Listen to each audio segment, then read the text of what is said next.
I like that a lot. One of the things that I worked on from session one with Katie was finding time for things that you enjoy, finding some self time.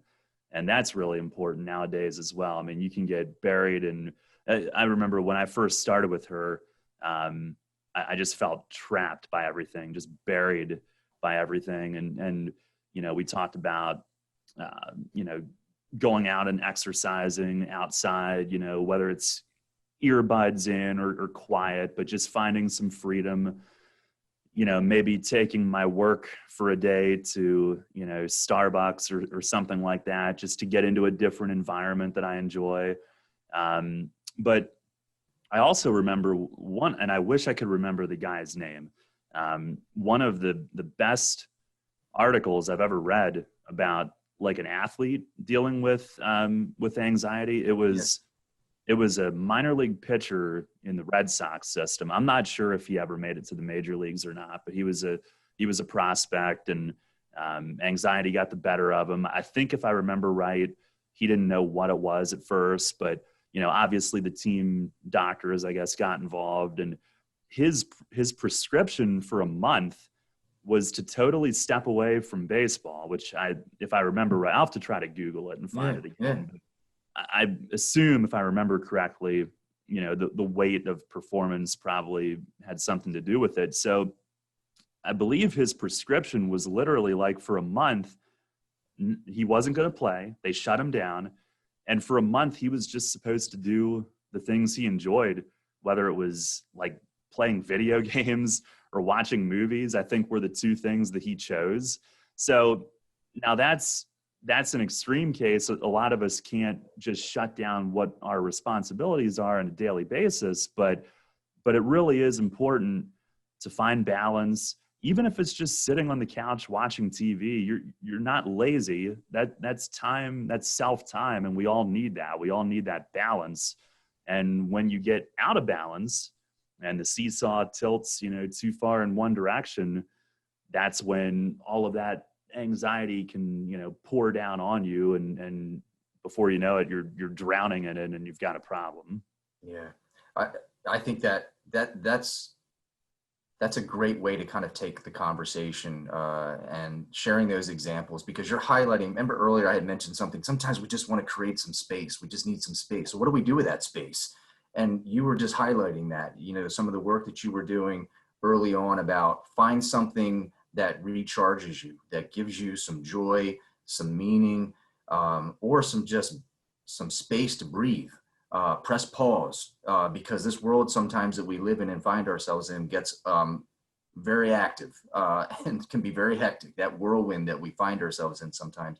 And we really need to make sure, everything you're talking about there, Daryl, is really about that self-care piece. We need to really just talk about taking care, finding some time, doing some things, putting them into our plan of our day schedule. We've talked about that. Sometimes on my schedule, on my calendar, I'll put refuel in my calendar, because it's a reminder to me, you need to stop, you need to step away, you need to take a TO and just breathe and refuel.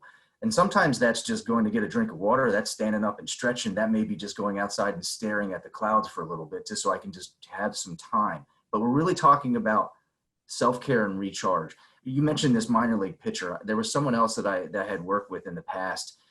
He was a competitive pitcher at collegiate level, struggled with it when we met with anxiety. Yes, that was part of it, but depression as well. So remember, you had mentioned sometimes it's kind of hard to tease those apart, and it sometimes absolutely is. It can kind of go together and blend together.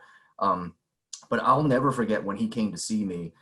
The very first things that we started were, we need to just take care of the bare basics. And the bare basics were, are you getting enough rest? Are you getting enough sleep? And your sleep schedule, is that in a regulated kind of way, going to bed at the same time every night, getting up at the same time every morning, your sleep wake cycle routine, those kinds of things, his nutrition and fuel, the bare basics. If we don't take care of those things, all the other things, you're just not going to be in a space to be able to deal with all the other things that our best place that we want to be, our best selves.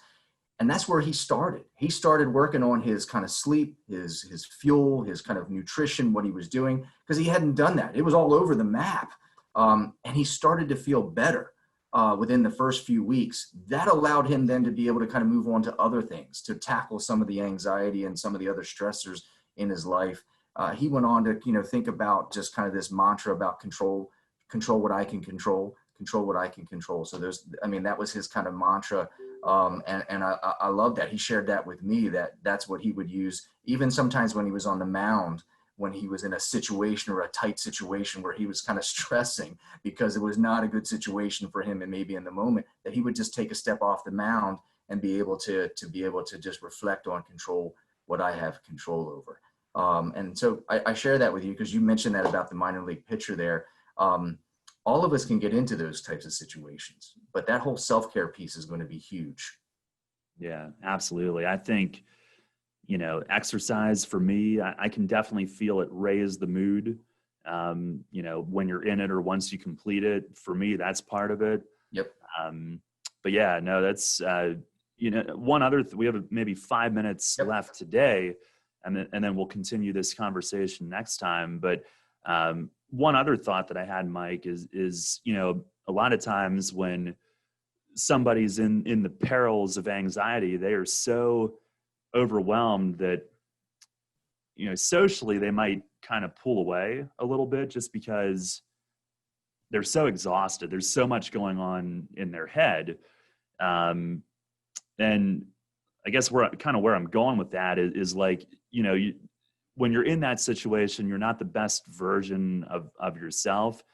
And if you're in that, like that's okay. That's something that you've got to work through. It happens to a lot of us. But then also, if you're somebody that kind of notices that going on with somebody else, I guess what I would say is not to take it personally, and maybe talking about this helps to raise some understanding for that. I know for me, like when I'm struggling, whether it's anxiety, depression, both, and I've often wondered, like, does one cause the other or vice versa? And I don't know if there's a set answer to that, but when I'm feeling that way, I got to be honest, and it's nothing personal against anybody. There's a lot of times, like, it takes everything in you just to match the conversation that you're having with somebody else. It's exhausting, and what's going on in your head is tormenting you to the point where it's going to sound horrible and mean and unfriendly, but you just want the conversation or the interaction to end so that you can go back to trying to sort through what's in your head and try to work your way through it. And I don't know, it's exhausting, and for me, and I'm sure for a lot of other people, it kind of can cause you to shut down a little bit and withdraw, and you just want that quiet space to try to get your brain to relax a little bit. I know I deal with that, and going back to the start of this episode, that sensory overwhelm. I've heard the term highly sensitive person before, and I don't mean sensitive and like, I'm gonna cry about everything. I mean, like, your auditory sense and just, when you're in that situation, you tend to get overwhelmed, I guess is just the best way to put it. And that's how I feel sometimes. And, I wanted to throw that out there for anybody that feels that way, but also, if you're somebody that's not dealing with that, that might help you understand a little bit better, what somebody else might be going through in that situation. Yeah.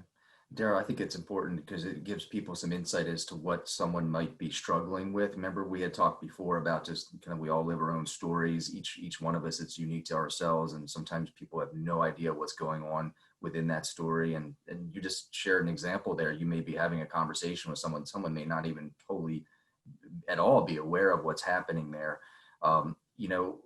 With you, I think everything you described there too is normal, that kind of feeling when you're in those moments. And it's just trying to find a way to be able to kind of work through that so that you can kind of regroup and get yourself collected again. But, I think, and maybe this will be something we move into the next, conversation as well, but I think there's some opportunities for understanding, like, from someone who may be on the outside looking into that, to kind of not necessarily ask a question if someone's just kind of out of sorts, like what's wrong with Mike or what's wrong with Daryl, but asking more of, or thinking, or even asking too, are you okay, or what's going on, or can I help out, anything I can do to help you, in any kind of way, or just asking that question instead of what's wrong with you, kind of what's happening, or you just seem a little bit out of sorts. And maybe it's just it's just an opportunity there to acknowledge that, and make sure you let that person know, if you're on the outside seeing someone who might be just struggling a little bit, that you're there for them, even though they may not take you up on the offer. Because to Daryl, your point, Daryl, that sometimes you just may be like, I just need to, just have a little bit of some space and time. But, I'm not sure how that would make you feel too, if someone were just saying, hey, just want to check in with you. Are you okay? And how that would feel, even though you may not necessarily continue that conversation or get into the details at the moment. Yeah.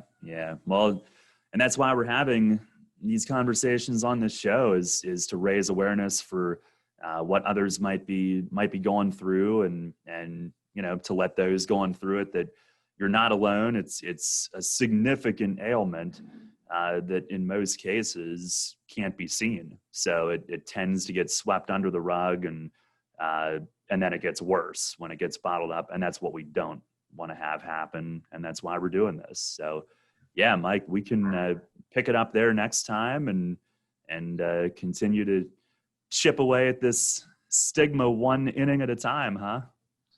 That's right. Yeah, this is I guess now the 7th inning stretch coming up, and we'll continue the next one here, heading into the 8th. Absolutely. Can't wait. Mike, thanks a lot. We will talk to you next week. All right. Thank you. Take care, everybody.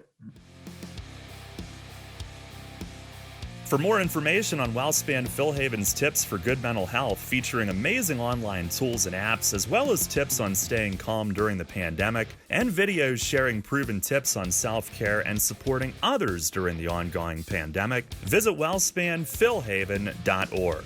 For information on WellSpan's Employee Assistance Program, visit wellspaneap.org.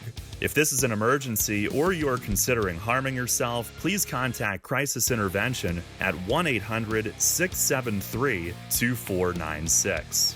Additional support is available through the National Suicide Lifeline by calling 1-800-273-8255, or by texting TALK to 741-741. These resources are staffed by crisis professionals and are available 24/7. It's always okay to reach out for help. You're not alone.